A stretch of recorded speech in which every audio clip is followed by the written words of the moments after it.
사마리아라고 하는 곳은 이스라엘, 북쪽 이스라엘, 그러니까 이제 솔로몬이 죽고 난 뒤에 솔로몬의 아들이 르호보암이었죠. 그 르호보암이 아버지의 그 성전을 지을 때 필요한 재원을 마련하기 위한 성전세, 인두세, 그리고 노동 이런 것들을 감해주지 않았죠. 그래서 유다 지파를 제외한 나머지 지파들이 여로보암을 중심으로 해서 만든 나라가 이스라엘이죠.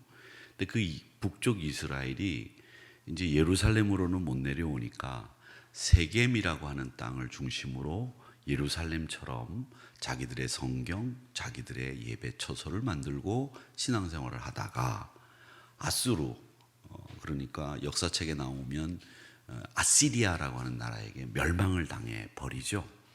근데 이 아수르는 자기들이 정복한 나라를 그냥 두는 게 아니라 그냥 사람들을 섞어버려요. 그러니까 막 여기 있는 사람을 강제로 이주시켜서 여기서 살게 하고 여기 있는 사람들을 저기로 보내고 이러면서 이스라엘 사람들, 북쪽 이스라엘 그 유다 지파를 제외한 나머지 지파들이 혼혈이 돼 버립니다. 이제 그게 사마리아 사람들이죠. 이제 그 얘기를 서두에 설명을 해두고 있는데, 이스라엘 사람들은 이 사마리아 사람들이 도덕적으로 종교적으로 불결하다 이렇게 보기 때문에 상종을 하지 않습니다. 이방인들보다 더 사람 취급을 안 하는 사람들이 사마리아 사람들입니다. 그런데 예수님이 늘 다니던 길이 아닌 협곡길을 통해서 가는 그 길이 아닌 이 수가라고 하는 사마리아 지역을 통과를 해서 예루살렘을 가시다가 여기서 과거가 있는 여자, 우리가 과거가 없는 사람이 어디 있어요? 그렇죠? 다 과거가 있죠.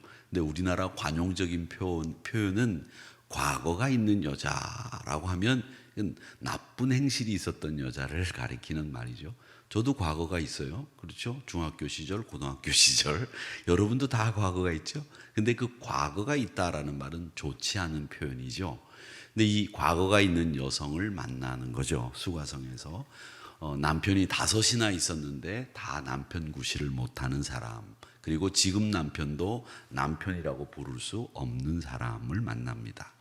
그 사람에게 생명이라고 하는 것이 뭔지, 그리고 생수를 마시는 것이 무엇인지, 예수님이 누구이신지 그것을 일러주는 에피소드, 사건이 일어나게 됩니다.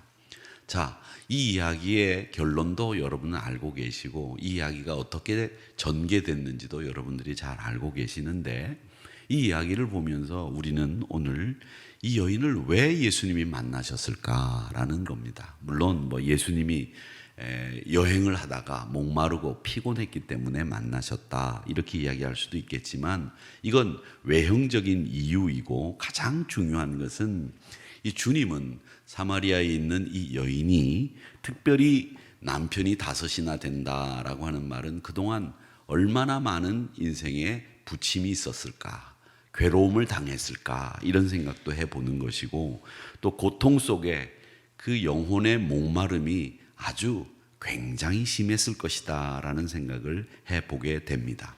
결국 인생에 있어야 될 자리, 중심을 잃어버렸기 때문에 이 갈증이 심했고, 그 갈증을 해결해 주기 위해서 예수님은 이 여인을 만났던 것이다, 이렇게 우리가 볼 수 있는데, 우리에게 이 여인처럼 인생이 있어야 될 자리, 그리고 중심이 잡히지 않으면 제일 먼저 일어나는 일이 우리 영혼이 갈증을 느끼게 된다는 겁니다. 이 갈증은 누구에게나 다 찾아오는 것인데, 이 어거스틴도 참회록에 보면 당신은 우리 안에 당신만이 채울 수 있는 공간을 만드셨습니다, 이렇게 고백하면서 어거스틴은 하나님이 우리 안에, 우리 스스로 채울 수 없는 공간이 우리 안에 있다는 걸 이야기했습니다.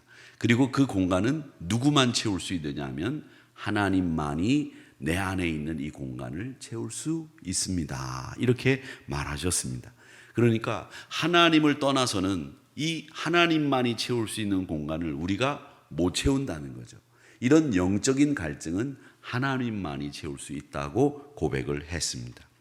인간이 갈증을 많이 느낍니다마는 그 갈증은 크게 두 가지밖에 없습니다.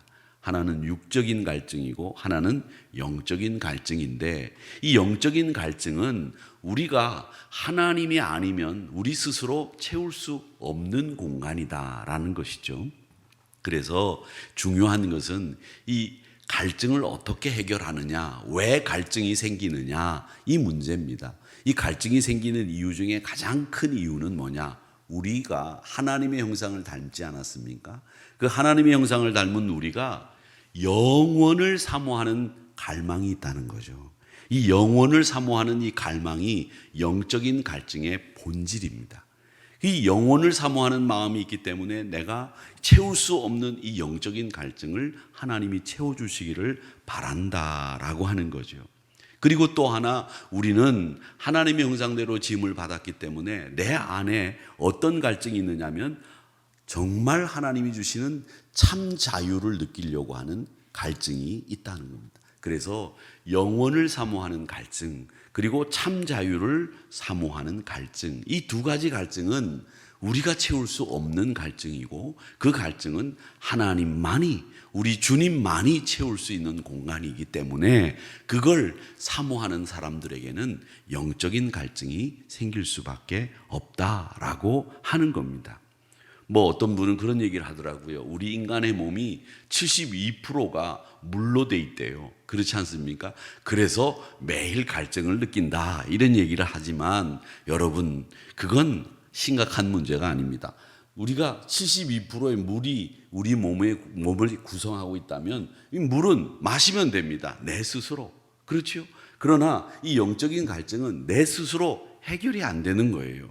그렇기 때문에 우리는 이 영적인 갈증을 해결해야 되는데, 예레미야 2장 13절 말씀에 보면 이런 이야기가 있습니다. 뭐 어떤 말씀을 하고 있느냐 하면, 우리 백성들이 두 가지 악을 행했는데 무슨 악을 행했느냐? 하나는 생수의 근원인 나를 버린 것, 그게 한 가지 악이고, 또 하나는 가두지 못할 터진 웅덩이를 가지고 있는 것이 두 번째 악이다, 이렇게 말씀하시면서 우리가 영적인 갈증을 느끼는 이유는, 왜 영혼을 사모하는 너의 갈증과 참 자유를 누리려고 하는 네 갈증이 해결되지 않느냐? 하나는 생수의 근원이 되시는 하나님을 버린 것, 그것이 첫 번째 이유고, 두 번째는 우리가 물을 가두어 영적인 갈증을 해결할 수 있는 웅덩이를 만들어야 되는데 그 웅덩이를 터뜨려 버렸다는 거죠. 그래서 너희들이 영적인 갈증을 느낀다라고 예레미야 2장 13절 말씀에 보면 예레미야 선지자가 그렇게 말씀을 하셨거든요. 그러니까 우리 안에 생기는 갈증은 하나님을 버린, 이 생수의 근원인 하나님을 버린 것과 터진 웅덩이를 가지고 있는 우리의 심령이 이 갈증을 유발시켰다, 이렇게 보면 됩니다. 그 갈증은 정리해 두시면 영혼을 사모하는 마음, 참 자유를 갈구하는 마음, 이것이 이 하나님만이 채울 수 있는 갈증이다라고 하는 것이고, 그 갈증을 이 여인이 느끼고 있었는데 생수의 근원이신 주님께서 그 갈증을 해결해 주셨다라는 이야기입니다. 그러기에 여러분, 터진 웅덩이를 메꾸셔야 됩니다. 그리고 생수의 근원이신 우리의 중심을 잡아주시는 예수님의 손길을 느끼셔야 됩니다. 그 예수님이 붙잡아 주실 때 잡혀야 되는 거예요. 그런데 잡으려고 하면 안 잡히는 거예요. 콕 요리조리 미꾸라지처럼 빠져나가고, 예수님이 이렇게 잡으려고 그러면 이렇게 도망가고, 저렇게 잡으려고 하면 저렇게 도망가면서 예수님의 말씀에는 어찌 그렇게 순종을 하지 않는지 이리저리 빠져가며 자기 생각을 결코 버리지 않는 이런 사람들은 터진 웅덩이와 똑같습니다.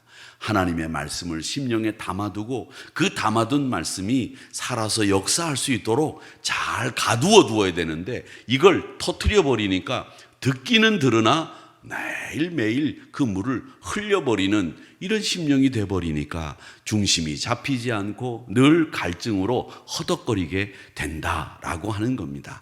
그리고 우리의 갈증 중에 하나가, 또 큰 갈증 중에 하나가 있습니다. 그게 뭐냐면 영혼을 사모하는 마음과 참 자유를 느끼는 마음이지만, 이건 영적인 갈증이지만 우리가 인간적으로도 갈증이 있는데, 그 인간적으로 느끼는 갈증이 뭐냐 하면 인정받고 싶어하는 갈증이 우리 사람에게는 있습니다. 누구에게나 다 이 갈증이 있어요.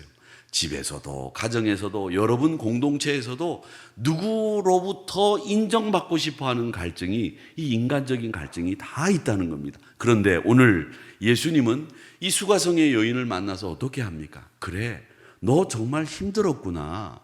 너 남편 5 있는데 그건 네 남편 아니야. 이 말씀은 뭐냐면 네가 그동안 너무 힘들었다는 걸 예수님이 인정해 주신 거예요. 고생했다. 참 힘들었지? 이 말씀을 하시고 있는 거거든요. 그러니까 이 사람들로부터도 인정받지 못했던 여인, 그래서 사람들이 다니지 않을 때 나와서 물을 길러야만 했던 그 여인의 고단한 삶을 예수님이 인정해 주신 거예요. 그러니까 그렇게 인정해 주는 예수님, 또 영혼의 갈증을 해결해 주시는 생수의 근원이신 예수님을 만나면서 이 여인이 중심을 잡았다. 자기가 있어야 될 자리로 돌아갈 수 있었다라고 하는 것이 오늘 우리 요한복음 4장에서 주는 메시지.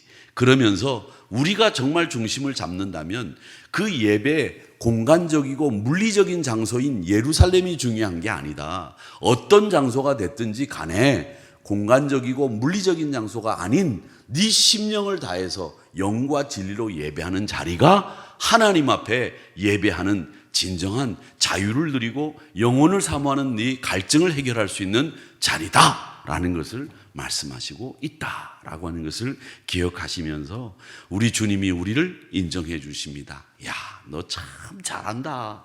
야, 너 힘든데 신앙생활 잘하는구나. 우리 주님은, 우리 하나님은 여러분을 늘 인정해 주십니다. 너 힘들었지? 그렇게 우리의 고단함을 알아주시는 분이 우리 하나님이시고, 또 우리에게 영혼을 사모하는 마음과 참 자유를 갈구하는 그 영혼의 갈증을 해결해 주시는 분이 우리 주님이시고 하나님이시다라는 사실을 이 수가성의 여인을 통해서 꼭 기억하시면서 오늘도 영혼의 갈증이 아닌 생수의 풍성함을 누리시는 우리 사랑하는 성도님들이 되시고, 터진 웅덩이가 아니라 생수를 잘 가두어두는 그 웅덩이를 여러분 심령 속에 잘 만들어 가시기를 주님의 이름으로 축복합니다.